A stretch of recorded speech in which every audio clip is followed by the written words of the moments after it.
said about choosing Roman Polanski to direct Death on the Maiden. One of the reasons that you chose him was because I didn't have to explain anything to him. That's what you had said in a prior interview. What did you mean by that? Well, there were many directors who wanted to film Death on the Maiden. And what was wonderful about Roman, besides the fact of what a great storyteller he is, but there were other great storytellers who wanted to tell this as well, was that Roman had experiences. He didn't say, what is it like to be tortured? He didn't say, what is it like to have your mother disappear? He understood all three characters very well because he, in some sense, had occupied the position of all three characters. So, because the play is, in one sense, very brutal, but in another sense, very subtle, it has a lot of unstated facts. I wanted a director who was able to go directly to tell the story without having to explain the story. I didn't have to explain the story to him. He understood the story before, he recognized the story immediately. And therefore, there was a code of understanding between us. In spite of the fact that we are the most different people that you can imagine in the world, I am this outgoing, garrulous person who wears his heart on his sleeve, and Roman is very suspicious. He's got reason to be suspicious because of the life he's read. And I'm very intellectual, and he's very emotional and direct, in that sense. And yet, we understood each other. He recognized that this play was something he wanted, that it was about the relativity of the truth, and how that is related to human rights, and both of these, how these things come together. So it was a good combination, and I knew that he was the right person, because immediately he didn't ask me questions for me to explain the play to him. He knew it. He understood these characters. He'd been there. He'd lived that.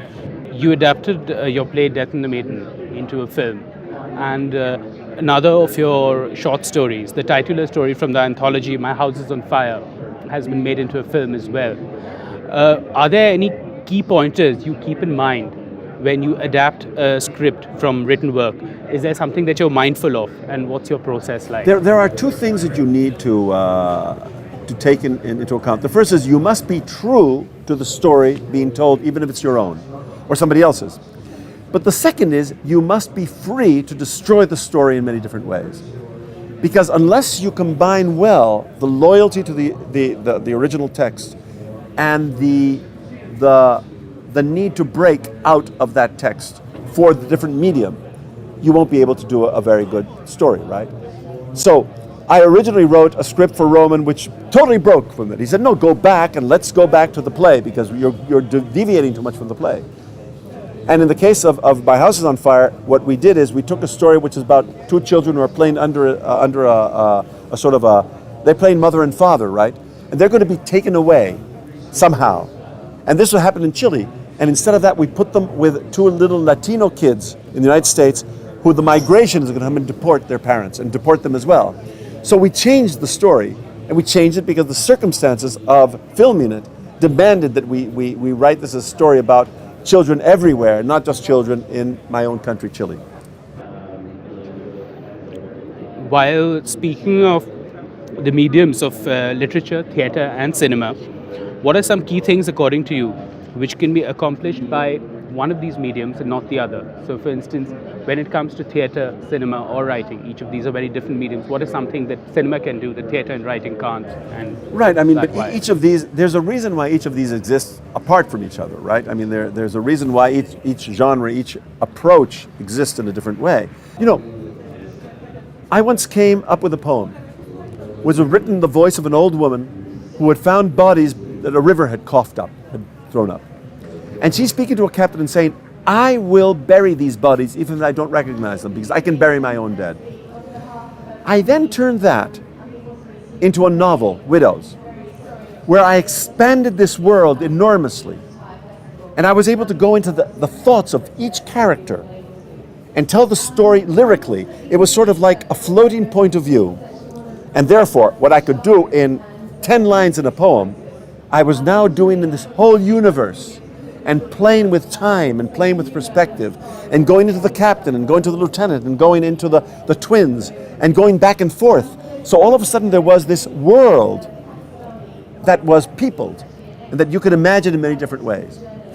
And then with Tony Kushner, the author of Angels in America, I turned that into a play called Widows as well, right? Which I called Widows.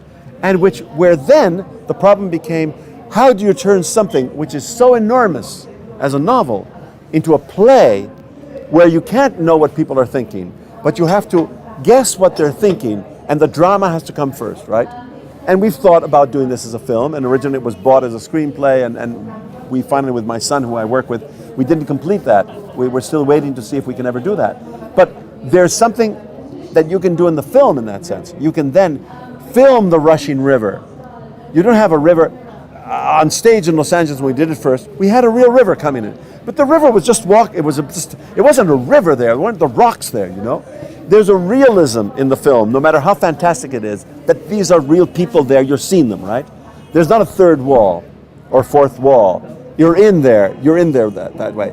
And you have elements that you can use. But the interesting thing is that each of these genres, film, poetry, novels, the fiction, and theater, all influence each other, right? For instance, Death of a Salesman by Arthur Miller could not exist if we did not have cinema. The cinema inspires him in that sense, right? And Harold Pinter cannot, or Beckett can't work unless poetry existed, right? And at the same time, Pinter is able to do screenplays for Joseph Losey. So, you know, what I want is to be able to do everything, from opera and musicals. I've also written a musical. I want to write every genre. And they've asked me if I want to do a Bollywood film, and maybe someday I'll do it, except I'm not very good at song and dance, you know? But yes, why not? Everything is possible, because one is everybody, you know, in that sense. And the more you write about different things, the more genres come and inspire you. Look forward to that, sir. And what were you most pleased with when it came to the adaptation of your works, Death of the Maiden, My House is on Fire, and what were certain things which you were not so pleased with when you finally saw it? But you know, I was most pleased with a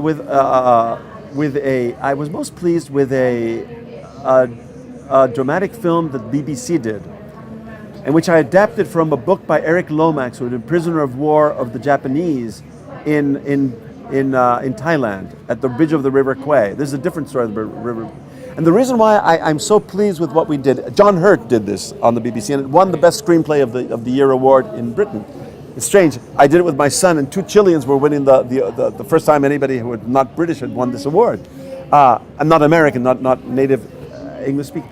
And the reason I like that particularly was because the story is about this prisoner of war who for 40 years is obsessed with the Japanese interpreter who presided over his waterboarding, his torture. And he wants to find him, When he finds him, he discovers that he's become a Buddhist monk and spent the last 40 years repenting of what he did to this man. They never spoke to each other about what they had done to each other. But in the film, we had to create a scene where they speak to each other about what they feel about each other. And they met at the bridge of the River Kwai, but they never said to each other what they wanted to say. And when they both saw the film, they said, this is what we would have said if we had been able to articulate what we felt. So I felt that that was the greatest triumph of my life, because I had taken a real situation and I had turned into a situation where I had imagined what really would have happened, with the imagination had been able to do that. And I think that's enough. You've been quoted as having said about Death and the Maiden not being as well received in Chile. I didn't realize that my play was like putting my finger in the country's wound. How could I have expected them to love me? In Chile, wherever you scratched, pain came up. What did you mean by this? What I mean by that is that I went back to Chile after many years in exile, and I found that the country was full of pain, and that everybody, the authorities, there was a pact saying, let's not speak about the pain, because it's enough, we've had enough pain, let's not deal with the past, let's forget that the past existed. My position was, if you don't deal with the past, it will come back to haunt you. Like the bodies that come out of the river, they will come. I'm telling you this in India as well. If you do not deal with the problems of the past, you make believe they don't exist, they will come up and bite you. They will come out and suck you. They will come out and corrupt you. They will destroy you. One of the things that writers can do is they can scratch the wound and say the wound is not healed because we have not looked at it and healed it. I'm not saying we have to scratch at our wounds all the time, but we must deal with our wounds. We must understand they are wounds. They're not something we're made up. We can't invent that. So I think that is part of what I meant by that. And yet, at the same time, as a contradiction, I wanted my country to love me for hurting it, for damaging it, for breaking it, and saying, look, what we've done is monstrous. Nobody wants to be called the monster. And I called them monsters in some sense, because we're all monsters. But that's what writers do, you know? Beautiful, wonderful monsters. That's what human beings are.